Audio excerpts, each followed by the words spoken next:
And to you, thank you so much for joining us. This show is Diaspora Dispatches, the 31st day of January 2023, and here are the latest from the continent of Africa. We start with Tanzania, and the foreign minister on Monday met with the heads of diplomatic missions and foreign organizations in the capital Dodoma to warn them against issuing alarming statements on the country's security. It came after the U.S. Embassy warned of a possible terror attack in Tanzania's main city of Dar es Salaam on the 25th of January. Foreign Minister Stagomena Tax asked the foreign diplomats to observe diplomatic communication channels as stipulated by the Vienna Convention to avoid creating unnecessary tension within and without the country. She said Tanzania would remain to be a peaceful, secure and stable country that gives due attention to matters of security internally, regionally and internationally. 2 days after the U.S. warned that areas in Dar es Salaam frequented by Westerners continue to be attractive terrorists planning to conduct attacks, Dutch airline KLM sent an alert to its customers regarding possible disruptions to its Tanzania flights due to civil unrest. Then we head over the latest from the DRC. The military in the Democratic Republic of Congo says it has expelled Rwandan soldiers attached to the command of the East African Community Regional Force based in the eastern town of Goma. The Rwandan soldiers were expelled from the force for security reasons and have already left Congolese soil, the military said. The regional force consists of soldiers from several East African countries who have joined the Congolese army with the support of the United Nations peacekeepers in fighting rebel groups in Eastern Democratic Republic of Congo. The Congolese army claimed that Rwanda had in response recalled all its officers from the DRC, but the authorities in Kigali have denied the claim. The DRC supporting the M23 rebels with the latter, which the latter has consistently denied.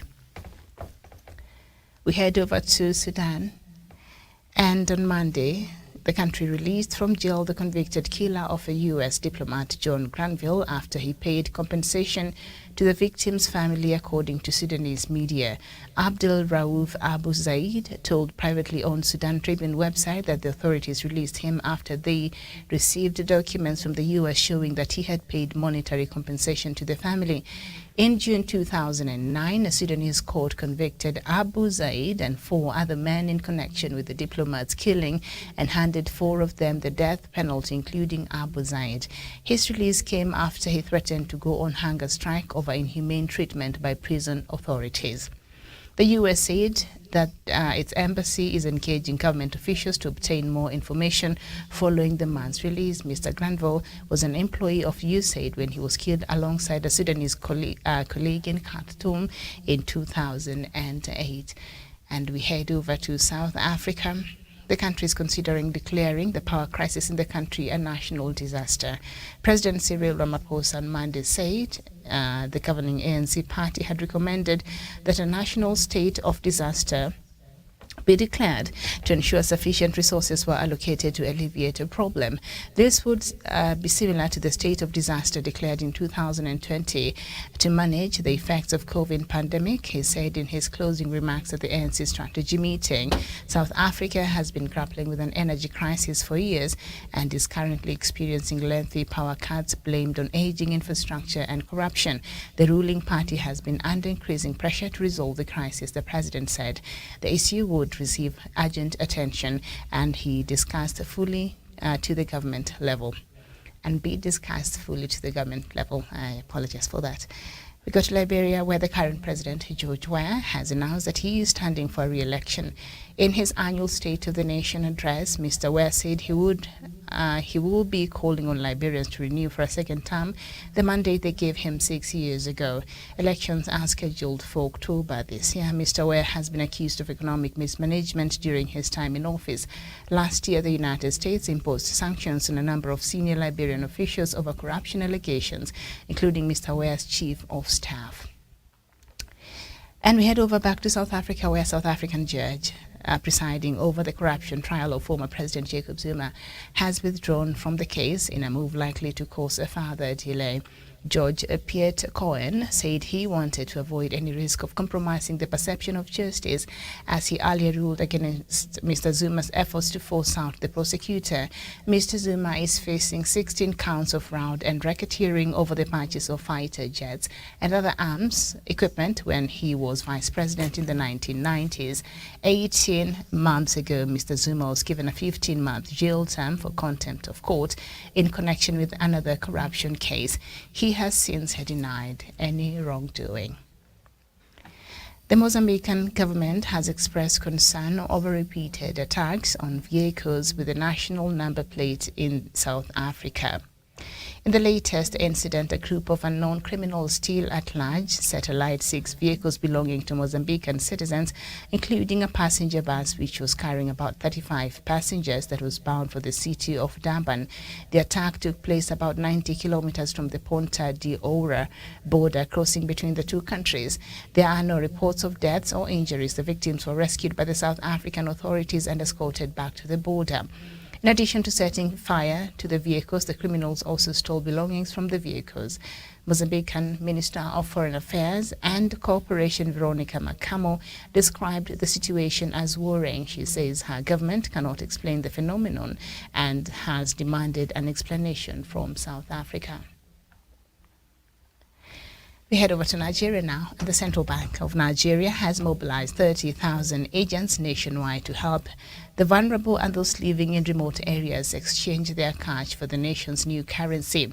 The bank has also extended the deadline for exchanging old bills by 10 days, saying some 30% of the old bills are still in circulation, but critics say authorities should have stuck to the deadline for the currency swap. The deployment of the Central Bank of Nigeria's agents followed Sunday's announcement of a 10-day extension of the January 31st deadline for citizens to swap their old cash for the new currency. The central bank say the gesture was to allow more citizens to exchange their old bills and reduce the risk of losses, especially for those in Nigerian rural areas with limited access to financial services. And the central bank said they also approved a 7-day window period after the new deadline, during the which citizens still holding the old currency must then deposit the bills directly to the central bank. Last week, the Speaker of the House of Representatives threatened to arrest the central bank governor, Godwin Emefiele, over his refusal to appear before the House committee investigating the alleged scarcity of the redesigned Naira notes across the country. Meanwhile, Nigeria's secret police are investigating Emefiele for alleged financial crimes, financing terrorism and graft. This is Nigeria's first currency update in nearly 2 decades. Now, the Central Bank of the Central Bank Governor of Nigeria is being investigated for what? Financing of terrorism, graft and other financial crimes. Financing of terrorism? If that is even remotely true, why is he still the central bank governor? Something is clearly not adding up, but I'll come back to this story just shortly. We head over to Zimbabwe. And Belarusian President Alexander Lukashenko arrived in Zimbabwe on Monday for talks with his counterpart Emerson Mnangagwa, aimed at boosting strong cooperation in several areas between the two countries. Lukashenko landed in Zimbabwe's capital city, Harare, for a 2-day visit and was greeted by Mnangagwa and thousands of ruling party supporters. The two countries are close allies of Russia. Belarus has backed Russia's invasion of Ukraine, a former Soviet republic, while Zimbabwe has claimed neutrality and refused to condemn Moscow. Lukashenko has been in power since 1994 and was re-elected in 2020 in a highly contested vote that was widely denounced as a sham, resulting in mass protests. Lukashenko's government cracked down violently on demonstrators, arresting more than 35,000 people and brutally beating thousands, and that is according to Associated Press. And the latest on Pope's visit to Africa. The Pope Francis is heading to Central Africa today to bring a message of peace to two of the region's most violent-plagued nations. The 86-year-old pontiff's six-day trip will begin in the Democratic Republic of Congo, where he will preside at an outdoor mass at Ndolo Airport in the capital Kinshasa that is expected to draw more than 1 million people. At least half of the year's 95 million people are members of the Roman Catholic Church, making it the church's largest community in Africa. The papal visit is the first to the Democratic Republic of Congo since John Paul II came in 1985. Francis was initially scheduled to travel to the country last year, but was forced to postpone the trip due to his chronic knee ailment. The itinerary was that trip also included a visit to Goma, the capital of North Kivu, but it was scrapped due to security concerns.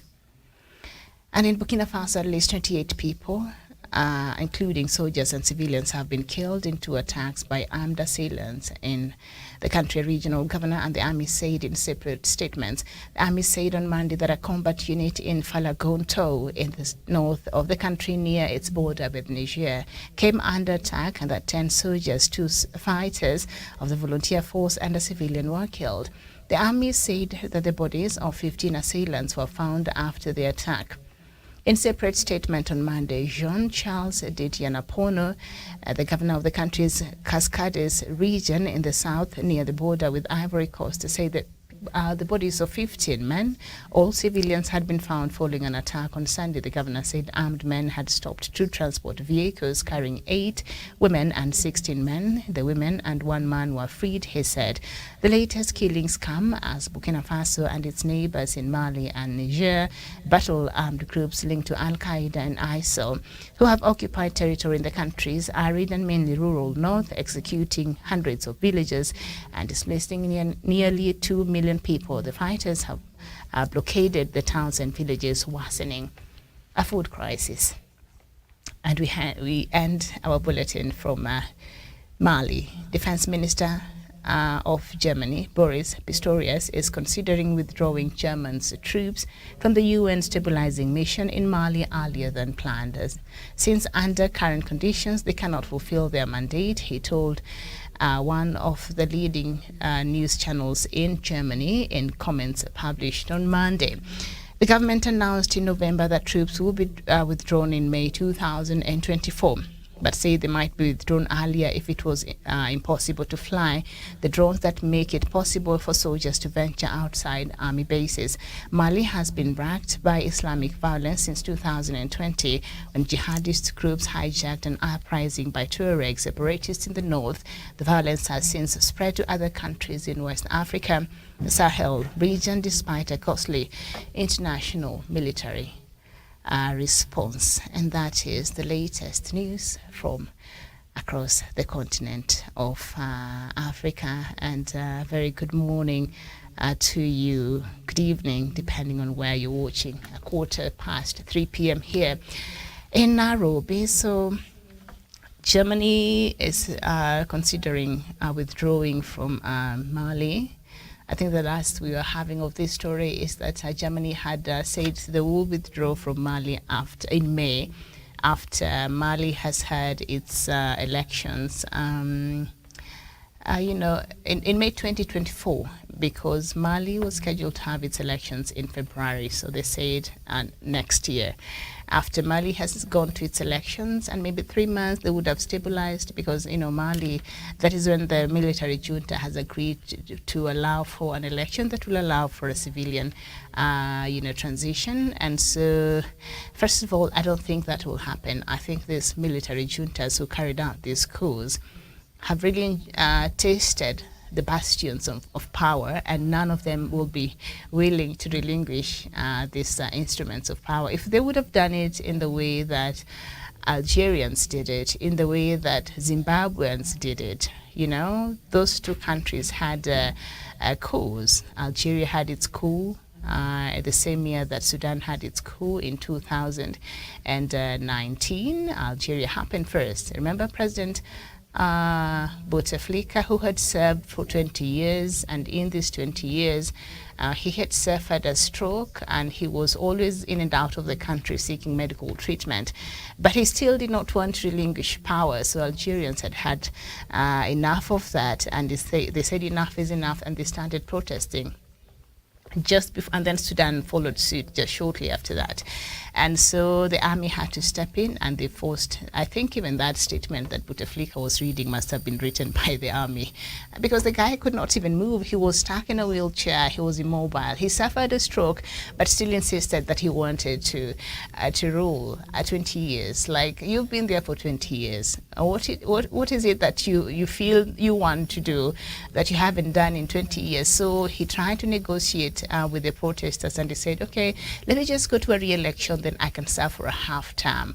That was not good enough, so Algerians continued to protest, and then he was forced. The army forced him to resign. So he did that, and after that, the army, we've seen a purge, especially in a lot of his allies and the people that were part of his government. A lot of them are now serving terms over corruption and other things. So one of them being his brother and other close allies. So there has been some reforms. I think others are very targeted, but hey, a lot of things could happen if you have been in power for 20 years.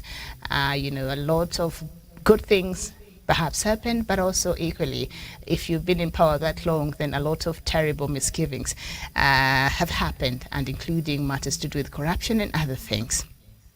So some of them are serving the term. But I'm saying this to say that the army went back to the barracks, and of course, Algerians are still not satisfied by the way things are. So they continue holding, they used to hold this Friday protest, I think, until COVID happened. So that disrupted. But they were the most organized protests. When you look at those protests and the lot that have been happening across the continent, they differed. Like they were, the people there were so focused, but also you could see how they were intentional. There were no vandalism, there were no fighting, there was no stealing or destruction of property. So they carried out this protest in a way that they were able to achieve what their intentions and some of the things that they wanted. So they had their demands written, and they were very clear. We want this person to go to jail. We want this person to be held accountable. Now we want to transition, and they kept protesting until COVID came and disrupted those protests. But every now and then you'll hear of them. But they are the most organized, and there's never been any violence related to this protest. But the army marched back to the barracks. The same with what happened in Zimbabwe after they ousted President Robert Mugabe. The army marched back to the barracks. But now this latest coups that we saw, where the army stepped in the name of saving the country, and to some extent people are happy the army is coming to protect democracy. But now look, the army came and tasted this power in Guinea, in Burkina Faso, in Mali, in Sudan. And they're saying, no, it's kind of good, to be at the helm of power. So they're not willing to go. And so this has created a stalemate. Has seen these countries removed from African Union, has seen them losing ties with the regional blocs like ECOWAS in the case of Mali and Burkina Faso.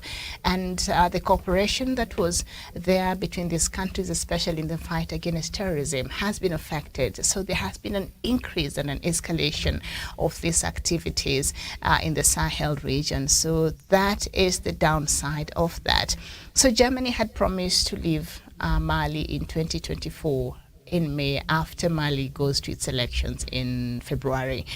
But the defense minister, his name is Boris Pistorius, is saying, judging by how things are going and the way Mali has been acting up, especially, and the kind of attitude it's having towards the Western allies, the chances are German troops might be forced to leave the country early, which I think, it will be understandable. Anyway, I want us to go to the first story that we started off with. I think the story of Pope, I won't talk about it so much.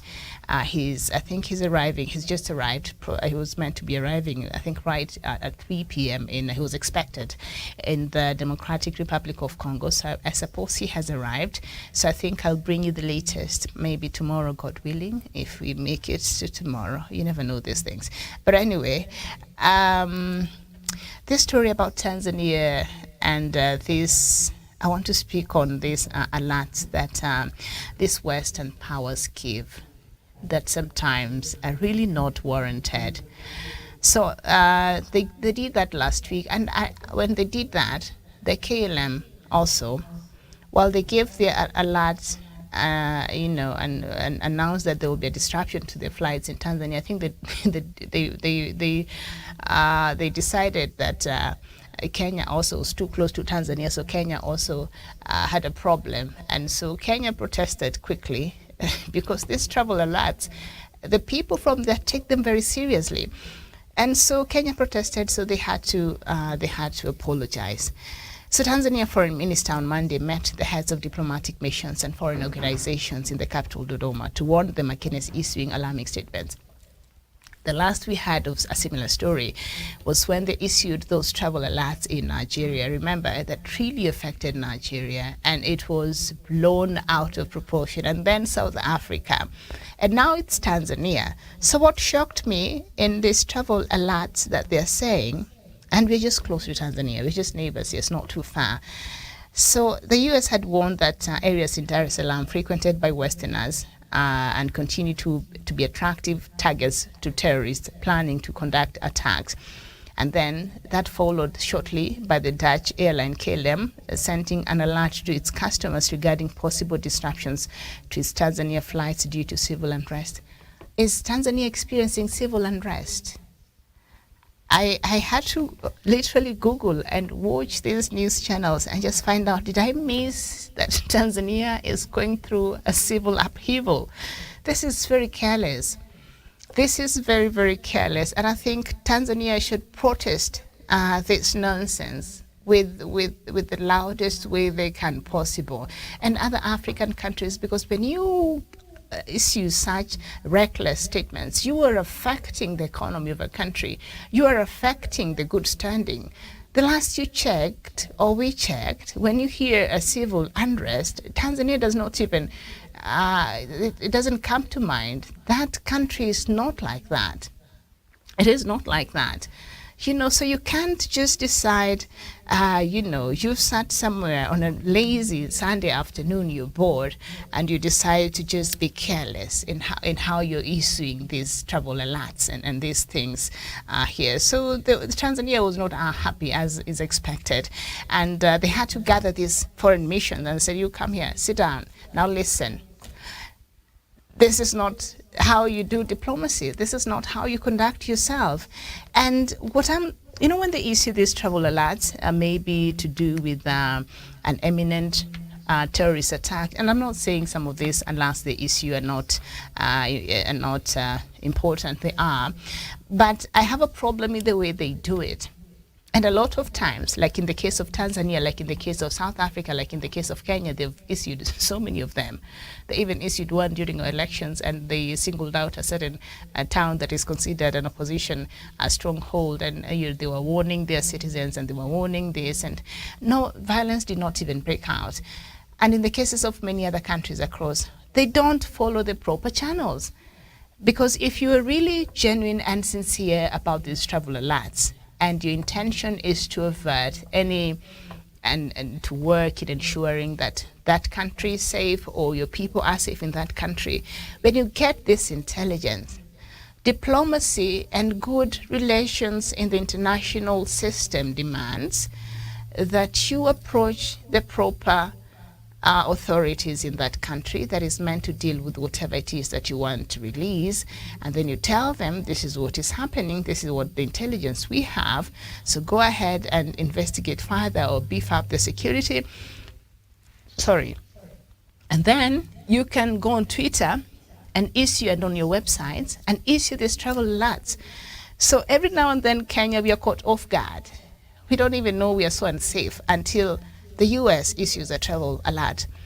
Tanzanians did not even know they had a civil unrest until KLM, airline, the Dutch airline, issued this alert. This has to stop.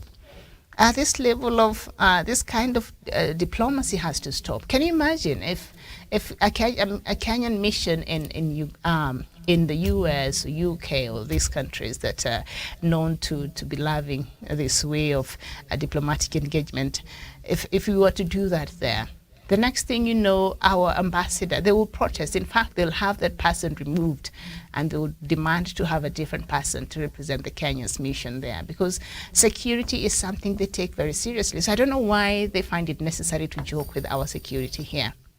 I don't know why they don't think that the same level of respect we accord them as a country, I'm sure, is, if it were Kenya, it will perhaps share the information and say, this is the intelligence that we have, this is what is happening, please investigate it further, but in the meantime we would advise for you guys to keep your eyes on this, or just the people there to be safe.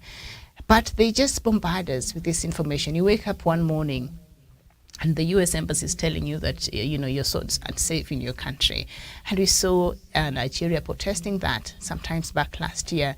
South Africa also, towards late last year, they issued the similar alert. And these cities and towns they had mentioned, South Africans were shocked. We didn't even know we are unsafe. We didn't even know.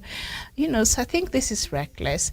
And this is not out of genuine concern of security, like in the case of Tanzania. I think this is intentional. I don't know what they are planning to achieve by this, by saying Tanzania has civil unrest. It's not right. So the foreign minister of Tanzania asked the foreign diplomats to observe diplomatic communications channels as stipulated by the Vienna Convention. I keep telling you about the Vienna Convention on Diplomatic Relations of 1961. It's very clear how countries, it stipulates and gives guidelines on how countries are supposed to interact with each other. It sets out the rules and outlines how to engage, and everything they do goes against this convention. So the Tanzania foreign minister asked them, so please could you there are proper channels, if you were to issue such an alert, there are proper channels that you are expected to follow as stipulated by the Vienna Convention to avoid creating unnecessary tension within and without the country. And I totally agree with Tanzania, and I think African leadership and all the African Union, well, I don't know about the African Union, but I'm just saying the African leadership needs to talk loudly about this matter now, because I think it's becoming increasingly too much. And like I said, some of these alerts sometimes are really founded and are important, and they've gone to save lives. But sometimes it's really not necessary. Sometimes I think they overdo it for whatever reason. They overdo it and they cause a lot of panic and they cause a lot of anxiety, and people are just worried because it is the US that is issuing out these alerts, or UK. So people tend to take them very seriously. And sometimes it's really not necessary. Just alerting the authorities in that country would go on a long way into you giving the information to the right people than just putting it out there on Twitter. So I think it's important that diplomacy be handled in a way that it is not weaponized against a country like we've seen you all doing, and our diplomats who go to your countries, they don't do that. They try to operate by the book. So it will be important that we have that mutual respect even as we carry out our interactions between states, because that is what diplomacy is all about.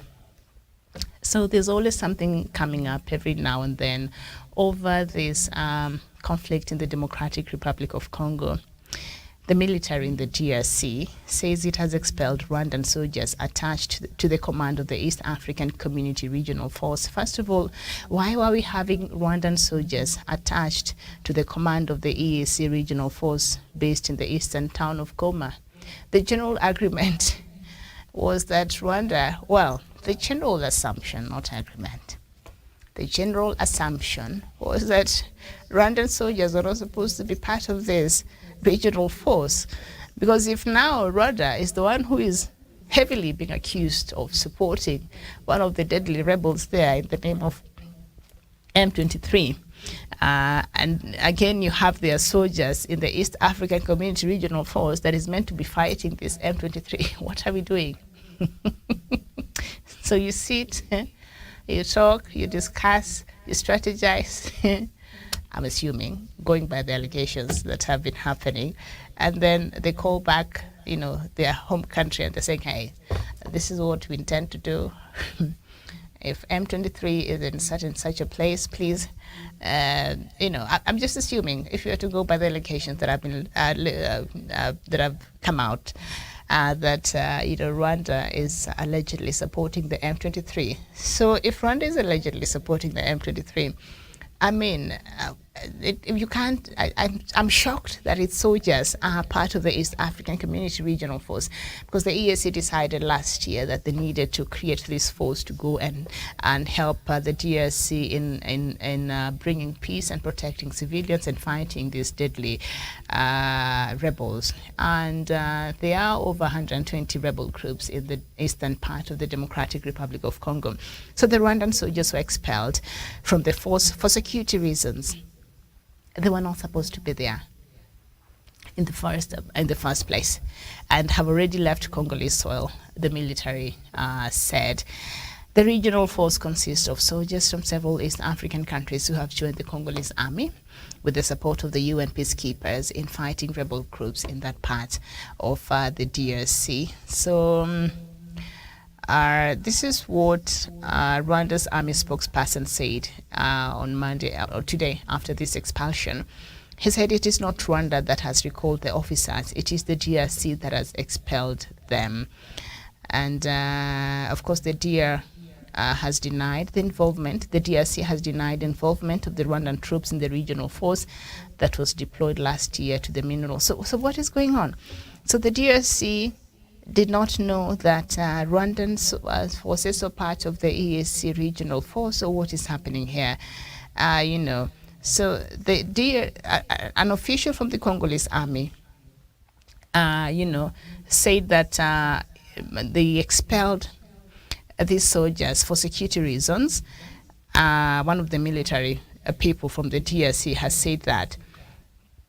And then another source, still from the DR government, denied the involvement of the Rwandan troops in the regional force that was deployed last year in the mineral-rich North Kivu province. I'm confused. Are you not? Okay. But it allowed a few Rwandan officers to be part of the force's command as well as security verification team. How? If you already are having troubles trusting these people and you believe they are fueling this conflict, tell me how that would even make sense.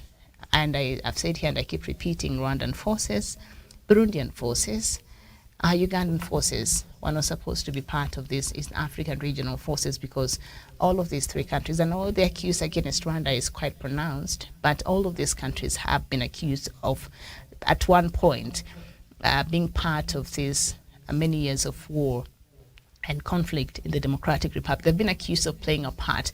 So because of that and their history with that, so it was considered not prudent to have them being part of this force.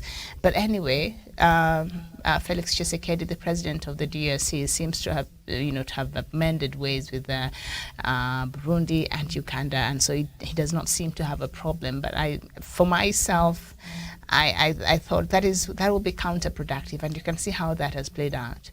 Since this EAC force went to DRC, and my country is also there, please name for me anything that they've been able to achieve so far.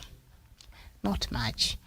Yeah, not much, because there are a lot of interests there at play. And so any country that appeared to have a conflict of interest or to have been mentioned is not supposed to be part of that. You would have used other, forces from even SADC, because DRC is a member in SADC. So maybe you would have created a different force that would accommodate other forces from other countries, but not necessarily from the East African community. Maybe that would have been effective. Countries that really don't have any interest and have not been mentioned there.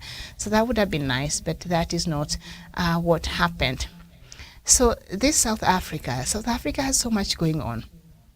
Before I go to, because I want to wrap up very quickly, my time is quickly running out. Now they're targeting vehicles coming from Mozambique.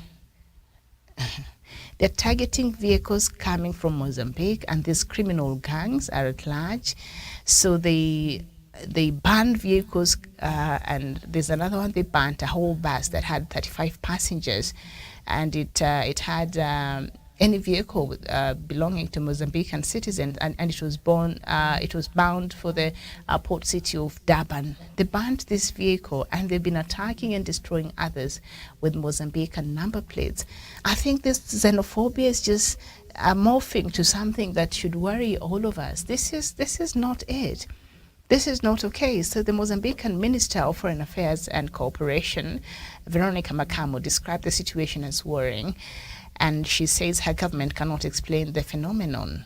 This is worrying, and has demanded an explanation from South Africa. Like, why would you pick on a country and vehicles from a certain country? Like, when you walk around the streets of Nairobi, and you see cars with number plates from South Sudan, you see cars with number plates from Uganda, Tanzania, from Rwanda, from Burundi, others even from South Africa, and across the continent. I can't even imagine that today Kenyans decided to just be stupid and wake up and decide we don't want to see any vehicles with number plates from South Sudan or number plates from Uganda or number plates. What is that? I think this xenophobia from South Africa is now getting into heights that should worry all of us. So is it they don't completely want Africans in that country, because some of these vehicles are transporting goods and services and things like that.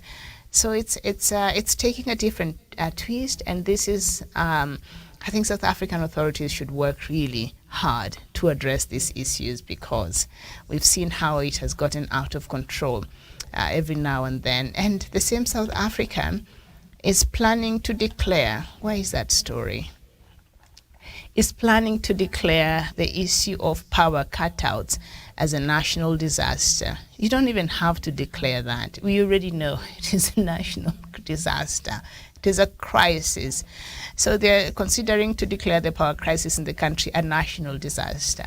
We already know that. If you are going without power for 10 hours, 12 hours in a day, in major towns and cities where industries are and things are happening. I was just reading another story where they're saying the morgues are really suffering because, theirs is an industry which must have power to preserve those bodies. So they incur a lot of expenses trying to have good generators and buy, fuel to keep them going.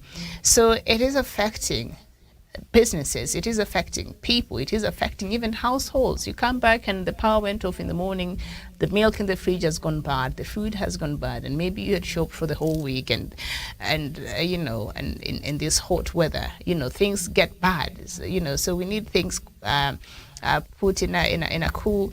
The fridge has power, so you come home and the power is not there. So it is affecting lives very badly. So President Cyril Ramaphosa, you didn't go to, to Davos for the World Economic Forum in Switzerland. That I think it ended. Usually happens for 2 weeks. It ended at the start of January, and because of this power problem, and when I was talking about that, I wondered, by you staying in South Africa, what really was you staying there going to save South Africa from this perennial power problem? But now when I think about it and what has been happening in the recent times, I think, were you taking a stand in support of Russia because Russia was not present? Were you supporting Russia? Because we know South Africa has been very, interesting in how it has chosen to take a stand as far as this war in Ukraine is concerned. And I think they announced during that time, or after he failed to go, he decided he would not go to Davos. I think he announced that South Africa was going to have a military drill. South Africa, China, and Russia. And I think I questioned the timing. And now if these three countries are going to have, a security drill, and then somebody was suggesting that perhaps South Africa should be the one talking to Russia and use its influence to try to make Russia stop with this and try to mediate between, Russia and Ukraine. But the way South Africa is moving now, I've changed my mind. I don't know if it is the right person. I think South Africa is conflicted in there because of the diplomatic relations it has with this country. So maybe another neutral country that has no interest there maybe will be a better candidate from the continent to, if they were looking for any country in Africa to mediate through this process. So they were having a meeting of the governing ANC party, and he said, he's considering declaring the power crisis in their country a national disaster. This is very shameful that a country in Africa could be having power problems in this capacity. A country that enjoys half of the year, good sunshine. We can't harvest that. Yeah? We can't harvest that. We can't invest in other alternative power. Really, we can't. South Africa, you can't do that. You can't afford. You can't afford solar panels, all these connections in these countries you have that are very friendly to you, that, have all this technology. You can't afford to invest in alternative power source. You can't. That now you have to come out and declare this power problem a national disaster. This is shameful, President Cyril Ramaphosa. This is something that it is South Africa. I want to believe that it's one of the powerhouses we have in this continent. So we can harvest these natural resources we have in this continent, surely. When you go to countries like, especially in the Middle East, that enjoy the same sunshine like we do here, you'll have, a whole city, a whole town is powered by solar panels, and they have invested in it. These areas, the arid and semi-arid areas, even here in my country, northeastern areas of Kenya, that enjoy sunshine almost every day of the year. These are places you go and have a power plant there, solar plant there, that lights the whole of that area and build some more industries there. If only we had a leadership that was thinking correctly, we could have that happen. So there's no need. There is no reason why South Africa should declare a power cuts a national disaster, as shameful as that is. Surely, there should be. You can find other alternatives, South Africa, and just see how you can solve that. Your country has been, so these power shortages being experienced in the country, they're being blamed on aging infrastructure. Why can't you change the infrastructure? Why can't you upgrade your power infrastructure? Surely that is something that you can do.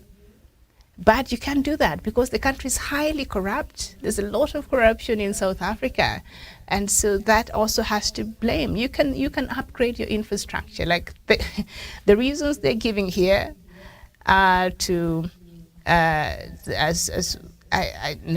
think there's something they can do about it, and the leadership there is just being lazy, and they just can't think outside of the box and see that they're able to come up with solutions that will make sense outside of just now wanting to declare a disaster, a national disaster, the power cuts. This is embarrassing. Stop it.